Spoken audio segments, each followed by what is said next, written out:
for 3.4 million people with your 1.5 million houses.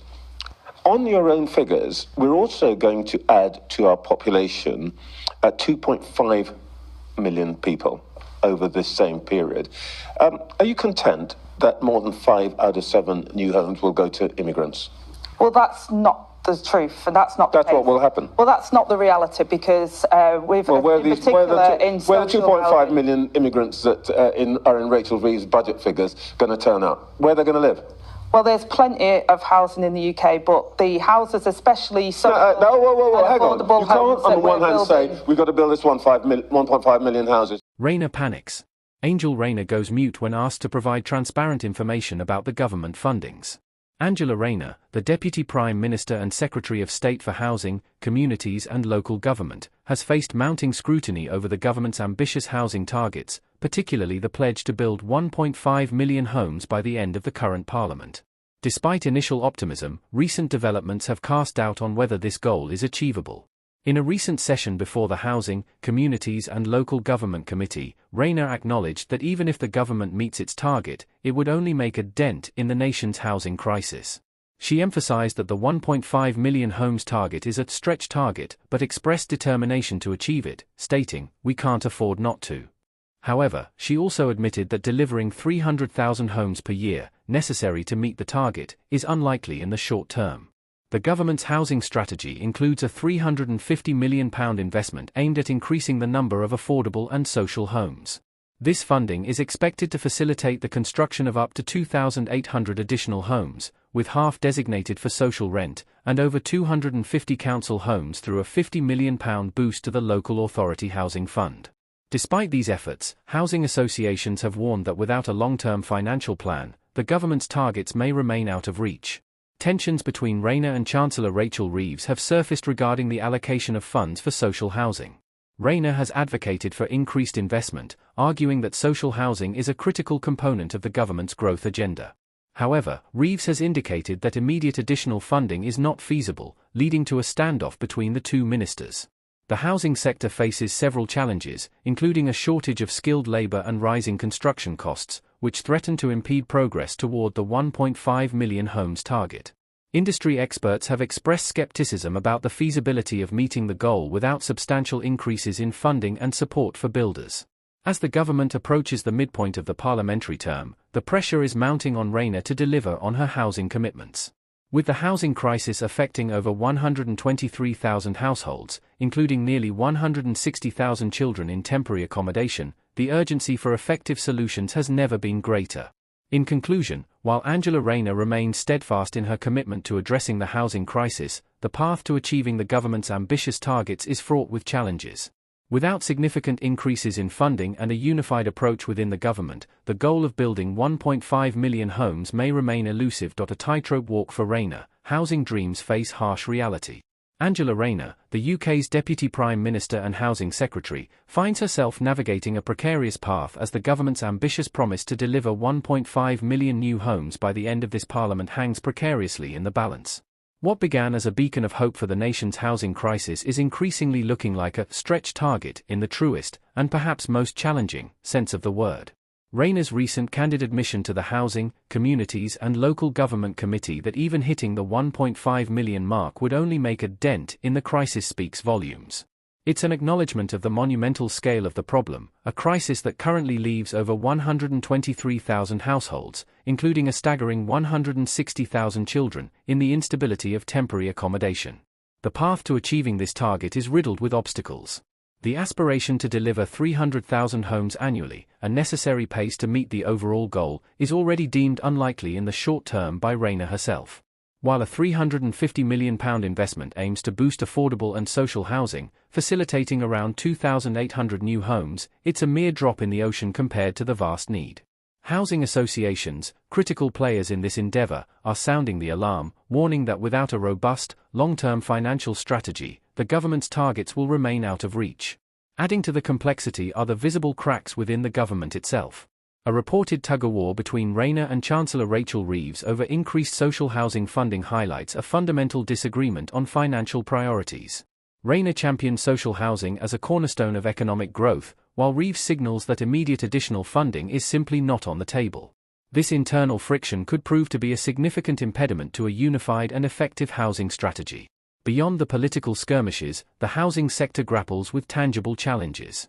A chronic shortage of skilled labor and soaring construction costs are acting as brakes on development, pushing the 1.5 million target further into the realm of skepticism for industry experts.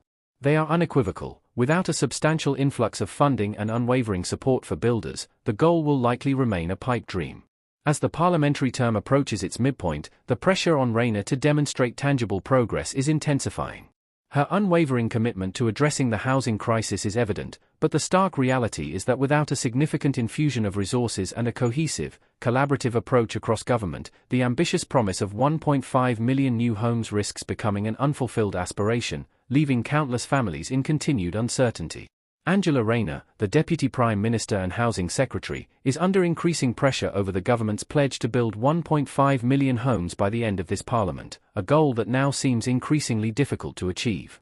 Although originally framed as a bold response to the UK's housing crisis, Rayner herself has described the target as a stretch, acknowledging that even meeting it would only slightly ease the scale of the problem. In her remarks to the Housing, Communities and Local Government Committee, she emphasised the importance of the goal but admitted that delivering the necessary 300,000 homes per year isn't likely in the immediate future.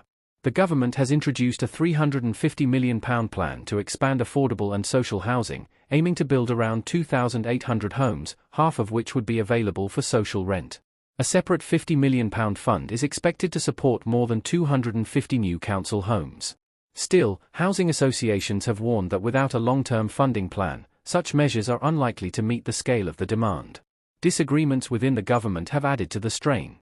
Rayner has called for greater investment in social housing, framing it as central to broader economic growth. However, Chancellor Rachel Reeves has pushed back, arguing that further immediate funding isn't feasible, highlighting a growing divide over how to fund and prioritise the housing agenda. Compounding these political tensions are industry-level issues. A lack of skilled labor and the rising costs of construction are significant barriers to scaling up development, making the 1.5 million target look increasingly ambitious to experts in the field. Many believe that without a significant increase in financial backing and structural support, the government's housing ambitions are unlikely to materialize. Whether this ambitious housing plan becomes a legacy-defining success or a cautionary tale of overreach will depend heavily on decisions made in the next several months. Without stronger alignment across departments and a serious uplift in funding and capacity, the goal of 1.5 million homes may remain symbolic, a promise outpaced by the urgent reality of the crisis it aimed to solve. The British housing crisis, a multifaceted issue rooted in decades of underinvestment and policy missteps, has become a defining challenge for Angela Rayner, the Deputy Prime Minister and Secretary of State for Housing, Communities and Local Government. At the heart of her mandate lies an ambitious, yet increasingly scrutinised, pledge to construct 1.5 million new homes by the end of the current parliamentary term. While initially met with optimism, this target is now subject to intense questioning, with recent developments casting a long shadow over its feasibility. Rayner's own admissions before the Housing, Communities and Local Government Committee have served to temper expectations. Her acknowledgement that even achieving the 1.5 million target would only make a dent in the nation's housing woes underscores the sheer scale of the problem. This candid assessment, while realistic, immediately sets a lower bar for what constitutes success, implicitly admitting that the crisis runs far deeper than a single numerical goal can address.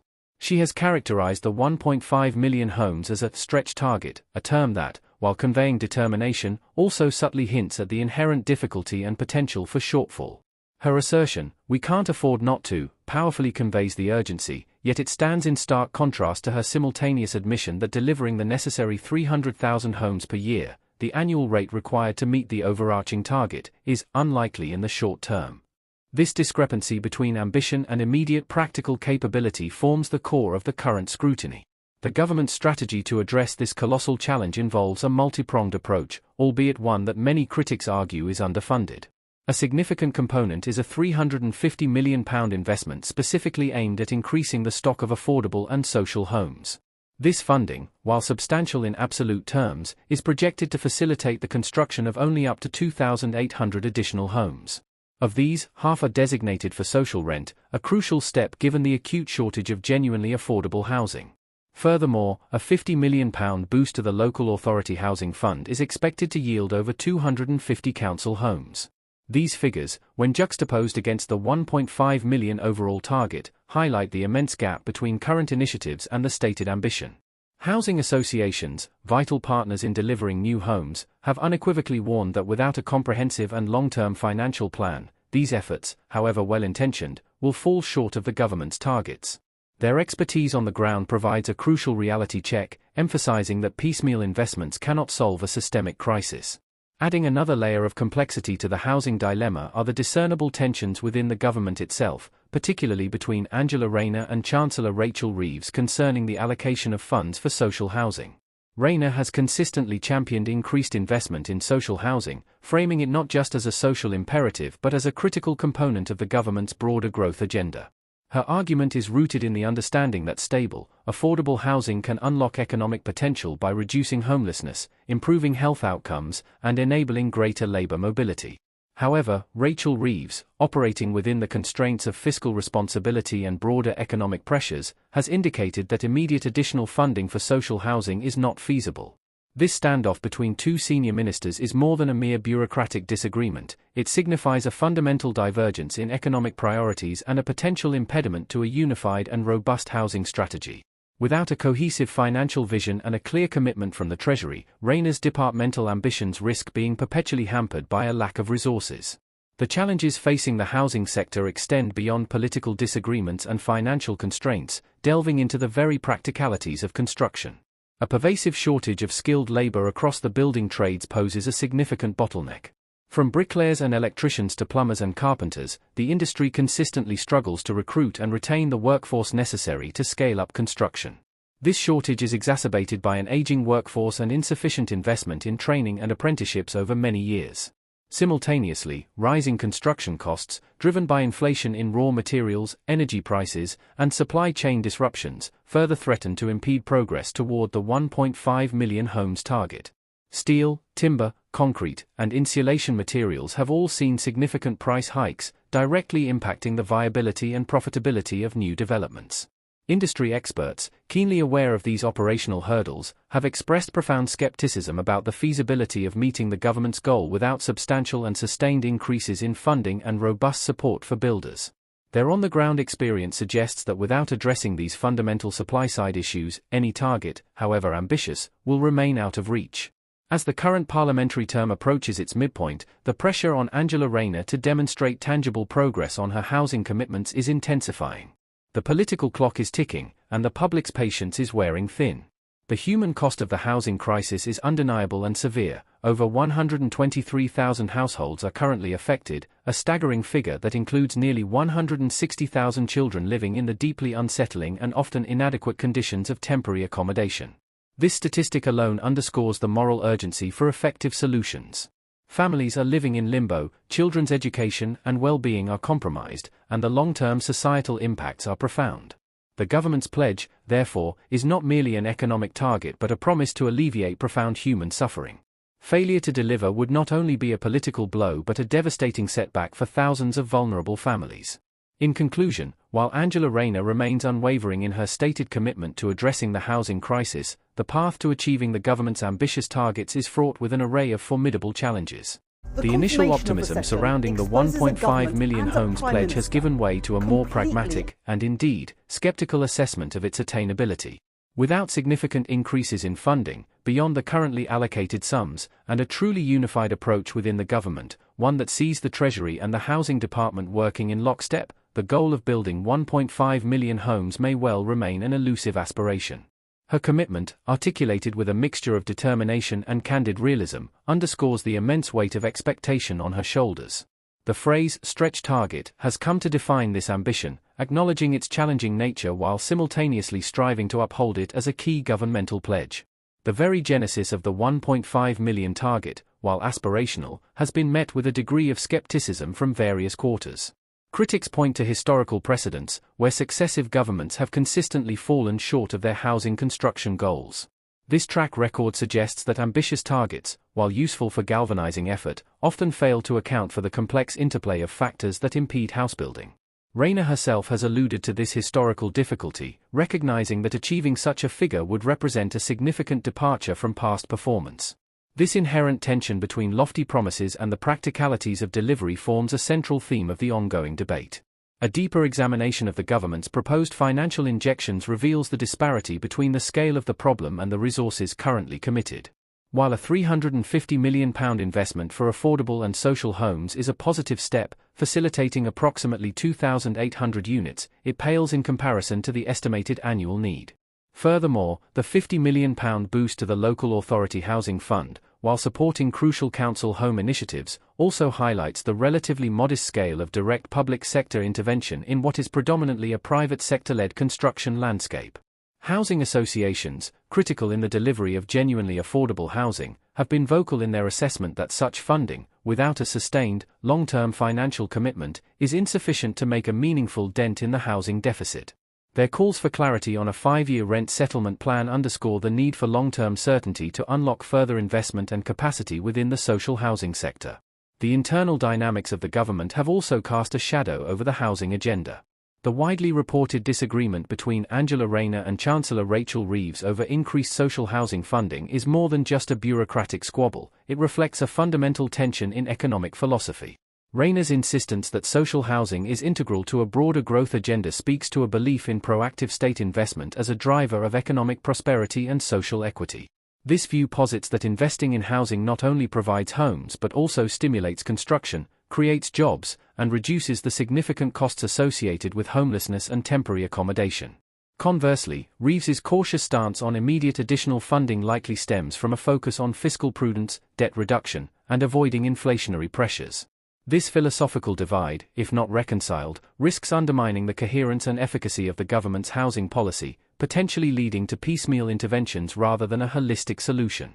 The fact that Rayner's department, alongside the Home Office, was among the last to have its budget agreed, with reports of Reeves even imposing a settlement, indicates the intensity of these internal discussions. Beyond the political and financial spheres, the practical challenges facing the construction sector are formidable. The persistent shortage of skilled labor remains a significant hurdle. This is not merely a cyclical issue but a structural one, stemming from years of underinvestment in training, an aging workforce, and a decline in new entrants. The industry requires tens of thousands of new recruits to meet increased demand, and the current apprenticeship funding structure is criticized for not adequately incentivizing training. This skills gap directly impacts the speed and efficiency of housebuilding.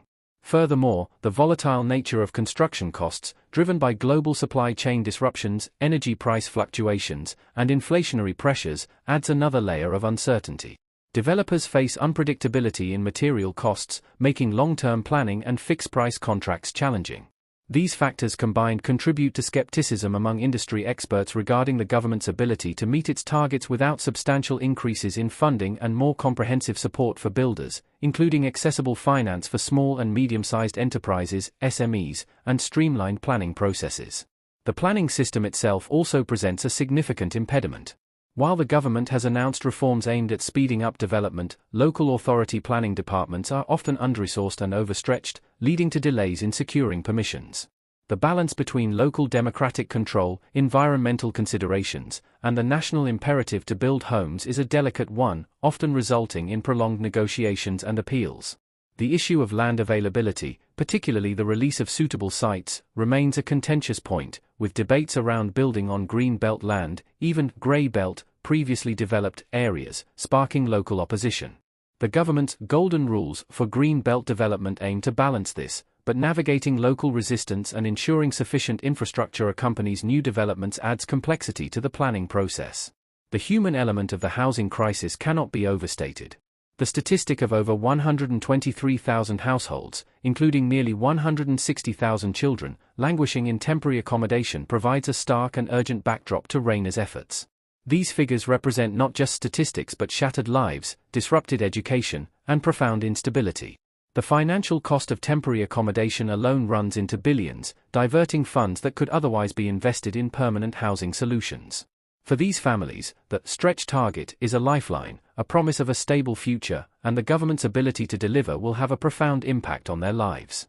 The pressure on Rayner is therefore not just political, it's a moral imperative to alleviate this widespread suffering. In essence, Angela Rayner is engaged in a high-stakes balancing act. She must demonstrate unwavering commitment to a challenging target while simultaneously acknowledging the formidable obstacles in her path. Her strategic emphasis on social housing as a driver of growth and her determination to tackle the crisis are clear.